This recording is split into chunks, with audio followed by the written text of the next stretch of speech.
The biggest housing initiative in Austin in decades was voted on by City Council December 7th. And let's just say things got heated. I'm sorry. Thank you for being here. My people are hurting. This thing is wrong, man.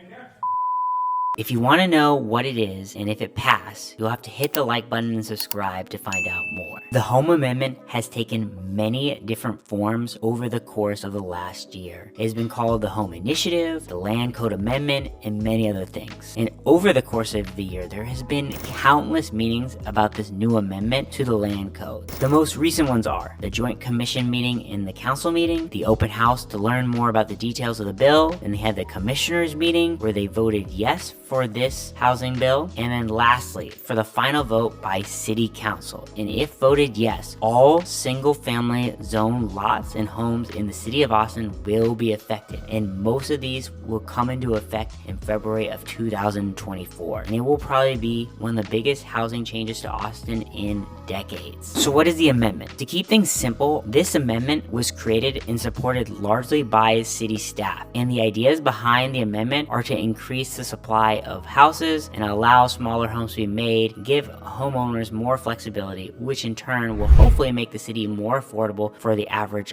Austinite. Now that you have a little bit of history, let's get into the meeting. City Council first hears comments from the public before they vote, and this whole process took over 13 hours and over 500 people's comments were heard. Now, I'm not going to go through all the comments because that will take forever, but I am going to try to give you a summary of the comments and try to do it as in the most unbiased way possible, while also just sharing what I think of their comments. And I'm going to really start with the negatives of what were the negatives that were found in some of the comments that people shared. So one of the concerns that people had is based off this new housing bill, a lot of investors are going to buy up a lot of lots and a lot of homes. And I think there is something to that. I think, yeah, by having 3 units per lot, especially lots, I think will start to get bought up. I think I agree with that. And there's really no affordable housing component to this housing bill, which I think was just strongly heard a lot through a lot of people. There's a lot of people who are like, I can't afford to live here anymore, and I've lived here my whole life. This is unfair. That kind of commentary was heard enormously. And so there's no component of that. And so I would agree that is true, and maybe there should be something towards that in a future bill, but that's not really what this bill was really about. One of the other ones I heard that I thought was interesting was too is that this is such a big bill that it should be voted by the public and not by like commissioners and city council, and I think there's some merit to that, but I think it's important to have city council and commissioners vote on this because they have a better sense of regulation and they like study the rules of what other people have done. But I do understand that comment, and I could see there's a lot of merit to that. Another thing that's been brought up is that like because of this, taxes will increase, and I think there's probably merit to that too on some level, because the land is now becoming more valuable than before now that you can build potentially up to 3 units. So there is definitely some merit to that. And having 3 units per lot, and this affects all of the city, is going to change the character of the community, and I think there's something to that. Now, a lot of people were saying this has been rushed. Now, I don't really feel like that's the case. This has been supported by staff. Really, they've been pushing this for the last year,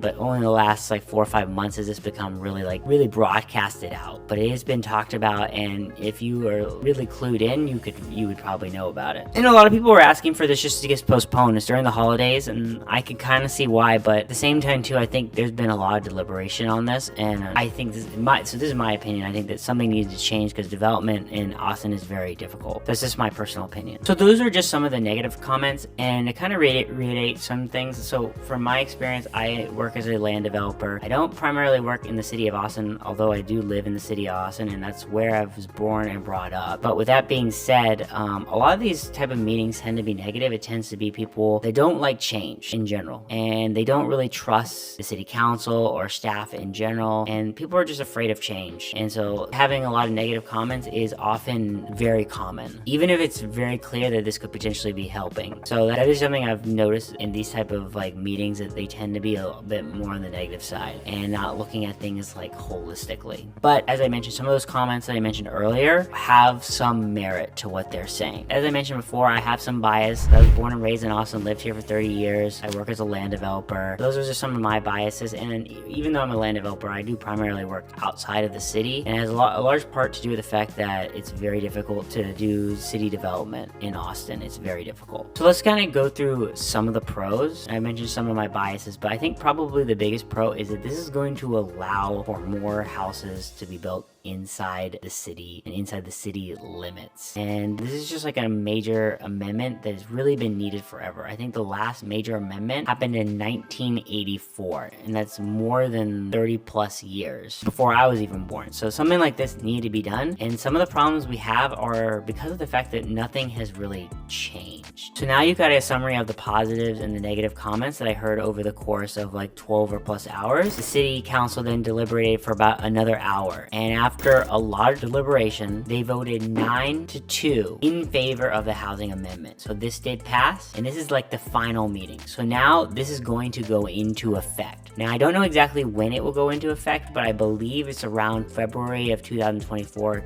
or February of next year. So this is coming through, and it looks like this is a small step towards like a bigger initiative. So this is a housing initiative, and this was apparently phase 1, and they're looking to do more phases. There's a phase 2 and 3 that are kind of next. I think they originally were going to try to do this all together, but they decided that they wanted to do this more incrementally. So this is the first phase in the housing initiative, and they plan to do more amendments to this to kind of help with land development. As I mentioned before, I'm biased, and I am for it because I think that there needs to be more change in Austin and more housing development. Do I think this is perfect? No, I don't. But I do think it's a step in the right direction, and that's why I was for the housing bill. So that's all I have for you guys. I'm gonna go even more into detail about the housing bill and the structure behind it and what the amendments or what phase 2 will look like. So if you do me a favor, hit the like button, subscribe to the channel, and I'm gonna have more information about that coming to you soon.